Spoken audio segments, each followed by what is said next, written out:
तो भाई अब मैं रोमन रेंग्स के ऊपर भरोसा बिल्कुल भी नहीं करने वाला हूँ, क्योंकि अब क्या कर दिया डोमिनिक ने, फिर से इंटरप्ट करके हरवा दिया। तो भाई आपको कुछ नहीं करना है, इस वीडियो को लास्ट तक देखना, पूरा स्मैकडाउन का रिव्यू आपके सामने हाजिर है, presented by WWE wrestling news.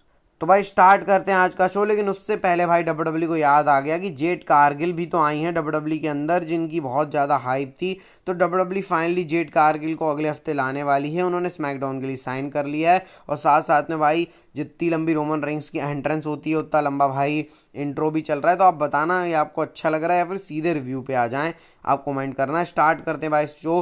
Grayson Waller से नहीं, सॉरी क्या बोल रहा हूँ मैं भी, रे मिस्टीरियो सैंटोस एस्कोबार का मैच होता है पहला। भाई बहुत अच्छा मैच था, मतलब ये स्टार्टर जो होता है ना भाई, आप स्मैकडाउन देख रहे हो तो मतलब कोई भी शो या किसी चीज खाने में ही बात कर लो, स्टार्टर रहता है ना, वैसा ही मैच था भाई। क्या कमाल का, मतलब मज़ेदार मैच था भाई। रे मिस्टीरियो टॉप रोप से डाइव मारा है, मैंने इतनी एक्सपेक्ट ही नहीं किया था कि इतना अच्छा डब्ल्यूडब्ल्यू डिलीवर कर देगी। Premium live and match obviously था भाई ये। इसके बाद रे मिस्टीरियो अपना डाइव मार रहे हैं टॉप रोप से, मतलब लग ही नहीं रहा भाई रे मिस्टीरियो की एज, मतलब ऐसा लग रहा है भाई 24-25 साल का है Rey Mysterio. Luchador for a reason, मतलब greatest luchador for a reason है रे मिस्टीरियो। सैंटोस एस्कोबार की मार मार के हालत ख़राब कर दी। बीच बीच में थोड़ा बहुत सैंटोस एस्कोबार ने की लड़ाई, लेकिन कोई फ़ायदा हुआ नहीं। लेकिन भाई रे मिस्टीरियो का काम ख़राब करने के लिए सब हैं तैयार। एक LWO की ड्रेस पहन के कोई बंदा आता है, ऑब्वियसली भाई डोमिनिक मिस्टीरियो थे, वो मास्क निकाला उन्होंने, इंटरप्ट कर दिया। सेंटोस एस्कोबार ने फिनिशर मार के रे मिस्टीरियो को हरा दिया है और बस काम खराब कर दिया डोमिनिक मिस्टीरियो ने। और अब इनकी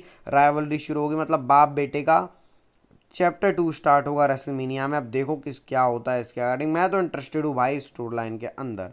इसके बाद आता है बैक स्टेज सेगमेंट से बियंका ब्लेयर, नियोमी और बेली होती हैं भाई। ने मतलब बेली बोल रही होती है नेओमी को कि थैंक, मतलब तुमने मेरी मदद करी ऐसा ऐसा करके। उसके बाद बियंका ब्लेयर आ जाती है, बोलती हैं कि भाई तुम डिज़र्व करती हो बेली, तुमने क्या किया 2 साल, यही तो किया। मतलब ड्रू मैकिंटायर टाइप का बियंका ब्लेयर का कैरेक्टर अभी पता नहीं डब्ल्यूडब्ल्यू चला रही है इस टाइम तक। लेकिन फिर नेओमी बोलती हैं कि देखो मैं अकेले कुछ नहीं कर सकती, तुम अकेले कुछ नहीं कर सकते, हमको साथ में करना है, ऐसे करके बात चल रही है। तो कुछ डब्ल्यूडब्ल्यू यहाँ से कुक कर रही है। इसके बाद ग्रेसन वॉलर और ऑस्टिन थेरी वर्सेस ओसी के बीच में मैच होता है, जिसमें ओसी को प्रूफ करना था भाई कि हाँ वो एक दमदार टैग टीम है। क्या उन्होंने प्रूफ किया? बिल्कुल नहीं भाई, प्रूफ तो नहीं कर पाए वो, लेकिन मैच ठीक ठाक सा मैच था। इसमें थोड़ा सा ओसी ने अपने डाइव मारे, थोड़ा सा मूव्स लू गैलोज ने, काला एंडरसन ने, लेकिन भाई हील टैक्टिक्स के आगे नहीं चल पाए। जो ग्रेसन वॉलर और ऑस्टिन थेरी के उन्हें रोल अप करके हरा दिया है ओसी को, और वो एडवांस कर गए हैं लेवल 2 में, उसको जीत के, और रेसलमेनिया में टैग टीम अपने चैम्पियनशिप के लिए चले जाएंगे। इसके बाद आता है हमारा ब्रॉन ब्रेकर का एक तगड़ा वीडियो पैकेज भाई। सब सब लिखा हुआ था कितनी जम मारी है क्या है। तो भाई ब्रॉन ब्रेकर की भी अच्छी तगड़ी हाइप डब्ल्यूडब्ल्यू बना रही है। इसके बाद आता है भाई match Naomi versus Iyo Sky, लेकिन ईओ स्काई है कहाँ, ईओ स्काई यहाँ है। बेली के ऊपर उन्होंने अटैक कर दिया ईओ स्काई ने, ताकि बेली बियंका ब्लेयर नहीं, सॉरी, नियोमी की मदद करने ना आ पाए। तो भाई बेली को साइड लगा दिया। इसके बाद एंट्री मारती हैं ये उसका है, और ये उसका है और नियोमी के बीच में मैच हो जाता है भाई। सुप्लेक्स जो पड़ते हैं भाई मज़ा आ जाता है, क्योंकि मतलब सुप्लेक्स कितने बार भी देख लो ना, मतलब बोर नहीं होते आप सुप्लेक्स से। तो भाई अच्छा सुप्लेक्स सुप्लेक्स भी लगा, नियोमी ने कोशिश करी, लेकिन अब आपको पता है भाई डैमेज कंट्रोल नंबर्स गेम खेलती है, तो उस चक्कर में नियोमी हार गई। नियोमी आई, बियंका ब्लेयर आई, कुछ फाइट करने की उन्होंने कोशिश करी बियंका ब्लेयर ने, उसको भी उन्होंने तोड़ फोड़ दिया, मिस्ट मार दिया आस्का ने, मतलब पूरा बर्बाद तहस महस सब कर दिया नियोमी। और मतलब बियंका ब्लेयर की ऐसी हालत देख के नाम नहीं निकल रहा है भाई। और बेली को तो पड़ी हुई है साइड में, अब कुछ करना पड़ेगा फाइट बैक। अगले हफ्ते मैच भी है डैकोटा काय से, तो मेरे को लग रहा है तब जेड कारगिल, बेली और ये बियंका ब्लेयर, नियोमी सब मिल के डैमेज कंट्रोल की खटिया खड़ी करेंगे, क्योंकि जेड कारगिल की भी प्रॉब्लम चल रही है। इसके बाद भाई कोडी रोड्स बैक स्टेज होते हैं निक ऑल्डिस के। अब आप एक चीज़ ऑब्जर्व करो कि यहाँ पे एक और तीसरा बंदा भी है, अब आपको दिख रहा होगा पॉल हेमन। पॉल हेमन ये आप देख सकते हो निक ऑल्डिस के बिल्कुल बाजू में। पॉल हेमन अपने ट्रैवल चीफ को सब कोडी रोड्स की इन्फॉर्मेशन दे रहे हैं, कोडी रोड्स अकेला है, ये है वो है। तो भाई नज़र रखनी पड़ेगी, क्योंकि ट्रैवल चीफ को कोडी रोड्स के ऊपर भरोसा नहीं है। इसके बाद आता है भाई स्टिफनी और बियंका ब्लेयर का बस ऐसी फेस ऑफ, क्या रेसलमेनिया में इनका मैच हो रहा है, मेरे को तो ऐसा ही लग रहा है। मतलब अभी बियंका ब्लेयर की डायरेक्शन कुछ और लग रही है, स्टिफनी को ऐसे दिखा के लग रहा है आगे इनके बीच में कुछ स्टोरी डब्ल्यूडब्ल्यू दिखा सकती है। इसके बाद भाई केविन ओवंस निक ऑल्डिस से कुछ बात कर रहे होते हैं, तभी प्रीटी डेडली आ जाते हैं। रैंडी ऑर्टन के साथ कुछ हो गया इनका कांड, और अगले हफ्ते मैच भी होने वाला है, Randy Orton Kevin Owens versus Pretty Deadly के बीच में। तो ये कुछ सीन है। इसके बाद भाई होम इन्वेजन हो गया है। एजे स्टाइल्स अपना जिम में कुछ बातें कर रहे होते हैं, मतलब मैच के बारे में, कैसे क्या प्रिपेयर करना है। तभी गाड़ी का हॉर्न सुनाई देता है। फिर एजे स्टाइल्स बाहर आते हैं, वो देखते हैं कि भाई एले नाइट बंदा बाहर खड़ा हुआ है। फिर उनके बीच ब्रॉल स्टार्ट हो जाती है भाई, मारा हमारी ब्रॉल सब हो गई। पुलिस आ गई वहाँ पे, एजे स्टाइल्स को अलग करते हैं। उनकी बेटी आ गई एजे स्टाइल्स की, भाई लड़ाई कर रहे हैं, मतलब रुकने का नाम नहीं ले रहे। एले नाइट को घंटा परवाह नहीं है भाई, पुलिस उनको अरेस्ट कर रही, क्या कर रही है, उनको तो बस एजे स्टाइल्स को मारना है, ऐसा एले नाइट दिखा रहे हैं। उनको मारना है, पूरा पूरे रगड़ी जा रही है एले नाइट को, उनको कोई फर्क नहीं पड़ रहा, बस मेरे को इसको मारना है। लास्ट इन्वेजन जो हुआ था, मतलब बहुत अच्छा लगा भाई देख के कि डब्ल्यूडब्ल्यूई ऐसा भी प्लग कर रही है। जो डोमिनिक मिस्टीरियो वाली फ्यूड थी, रे मिस्टीरियो रिया रिप्ली, उसके बाद ये थोड़ा हीटेड अप मामला और पर्सनल राइवलरी करी जा रही है डब्ल्यूडब्ल्यूई। देखना है आगे क्या होता है, मतलब अब आगे स्टोरी लाइन कैसे चलती है। एले नाइट तो अरेस्ट हो गए हैं भाई, मतलब पुलिस वुलिस केस टाइप का कुछ हो गया है। अभी अरेस्टेड हुए या नहीं हुए पक्का नहीं मालूम, लेकिन हो गए होंगे, मतलब story line wise. Real life में भाई ऐसा कुछ नहीं है। तो देखो भाई क्या होता है। एजे स्टाइल्स के घर में घुस के एजे स्टाइल्स को मारा भाई एले नाइट ने। एजे स्टाइल भी बोल रहे थे मेरे घर आके तेरी मारने की हिम्मत कैसे हुई वगैरह वगैरह करके। एजे स्टाइल्स को कोई फर्क नहीं पड़ रहा भाई, वो भी मार रहे हैं, मतलब पूरा पर्सनल डब्ल्यूडब्ल्यूई इसको दिखा रही है, और बहुत अच्छा बिल्ड जा रहा है रेसलमेनिया के लिए।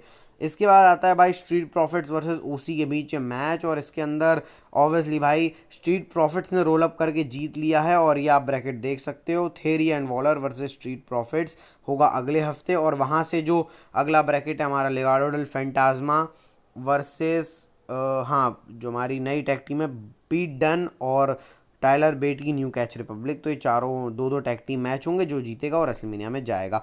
अब फाइनली आते हैं शो के मेन इवेंट में, बिना किसी बकवास के। तो रोमन रेंग्स की हमारी शाही एंट्रेंस होती है। रोमन रेंग्स रिंग के अंदर आते हैं और वो बोलते हैं एक्नॉलेज करने को, और उसके बाद बोलते हैं कि मैंने जैसे कोडी रोड्स को बोला था कि मैं अकेला आया हूँ, तो कोडी रोड्स आ जा। फिर कोडी रोड्स भी अपनी शाही एंट्रेंस करते हैं भाई। सारा पायरो डब्ल्यूडब्ल्यूई रोमन रेंग्स और कोडी रोड्स की एंट्रेंस के लिए ही रखा था।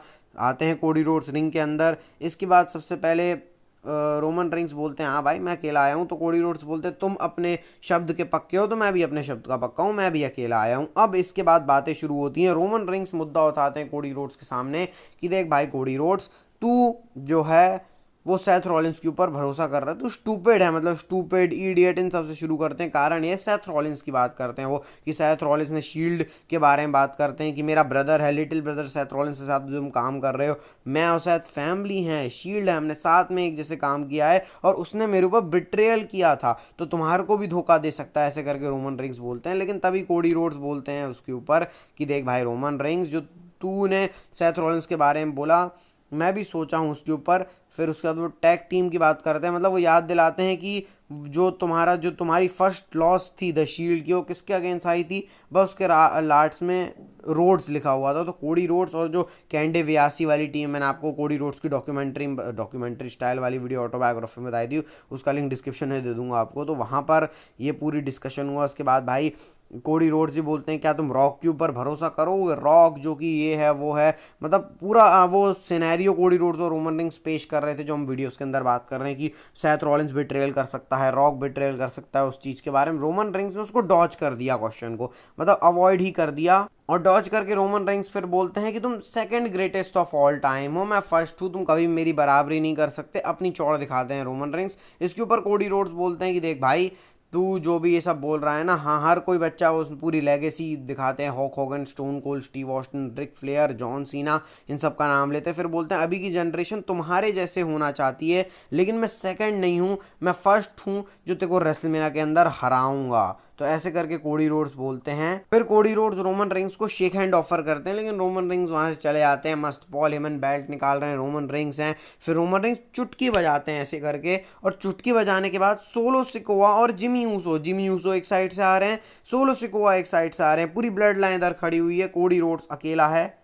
लेकिन कोडी रोड्स एक सरकास्टिक स्माइल हंसते हैं जैसे रोमन रिंग्स हंसते हैं। और फिर उसके बाद जे ऊसो एक साइड से, सेथ रॉलिंस एक साइड से, पूरा इधर से घेरने लग जाते हैं। रोमन रिंग्स की शक्ल बनी हुई है कि भाई अरे ये क्या हो गया, ये क्या हो गया भाई, मैं दूसरों के साथ ऐसे करता हूँ, मेरे साथ ऐसा कैसे हो गया।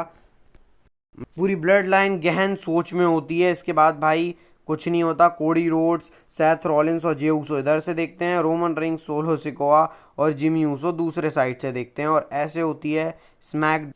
Of air. तो भाई बताना आपको आज की वीडियो कैसी लगी, अच्छी लगी तो लाइक सब्सक्राइब कर देना चैनल को। और कल न्यूज़ वीडियो आएगी, मंडे को आएगा जो हमारा संडे स्पेशल रहता है, क्योंकि भाई संडे को आपको बताने के लिए रोमन रेंस और पैट मैकफी का इंटरव्यू, बहुत सारी चीज़ें हैं। तो उसके लिए स्टे ट्यून्ड है ना। हेल्थ का ध्यान रखना, health is wealth. Bye bye and take care.